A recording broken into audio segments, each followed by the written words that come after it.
हास्य रस का स्थायी भाव। हास्य जब किसी व्यक्ति की विशेष वेशभूषा, वाणी, चेष्टा आदि विकृति को देखकर मन में विनोद का भाव उत्पन्न होता है, उसे हास कहा जाता है। यही हास नामक स्थायी भाव विभाव, अनुभव और संचारी भाव से संयोग करता है, तो वह हास्य रस में परिणित हो जाता है।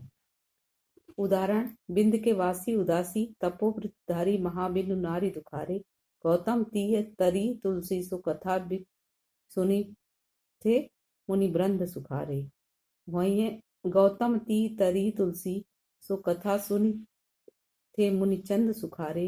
वहीं मिला सब चंद्रमुखी, परसय मद पद मंजुल कंज तिहारे।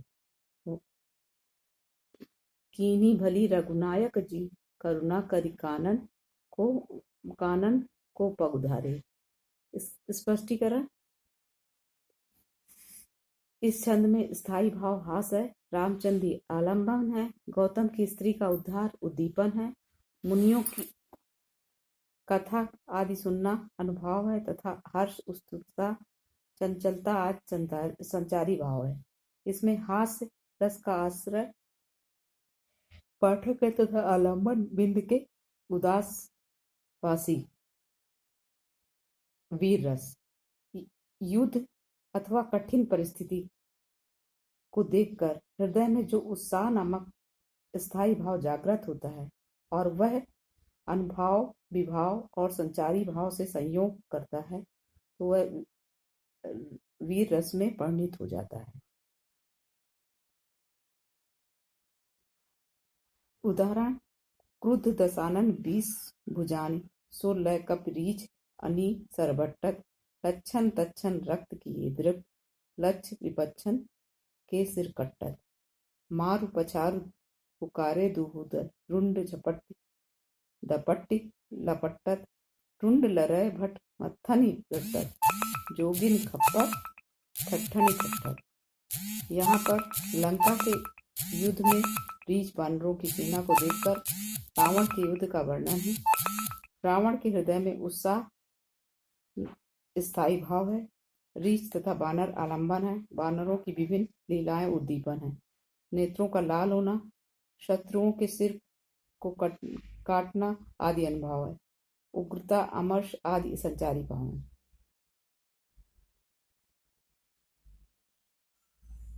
आप बच्चों, शांत रस है और यही इतने ही रस अब आपके कोर्स में हैं। शांत रस का स्थायी भाव निर्वेद है। जब किसी मनुष्य को तत्वों का ज्ञान हो जाए और उसके मन में वैराग्य की स्थिति उत्पन्न हो जाए, उसे ना तो सुख और दुख में कोई विशेष इच्छा उत्पन्न हो, तो निर्वेद नामक स्थायी भाव उत्पन्न होता है।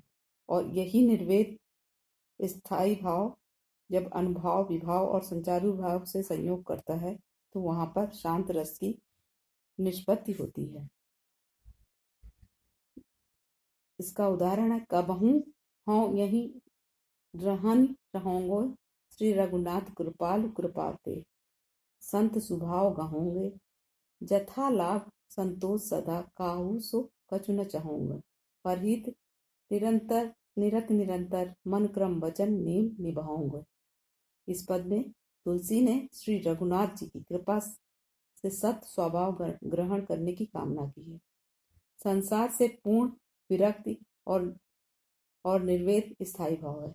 राम की भक्ति आलंबन है, साधु संपर्क एवं श्री रघुनाथ की कृपा उद्दीपन है, धैर्य, संतोष तथा अचिंता अनुभव है, निर्वेद, हर्ष, स्मृति आदि संचारी भाव है। इस प्रकार यहाँ पर शांत रस की निष्पत्ति हुई है।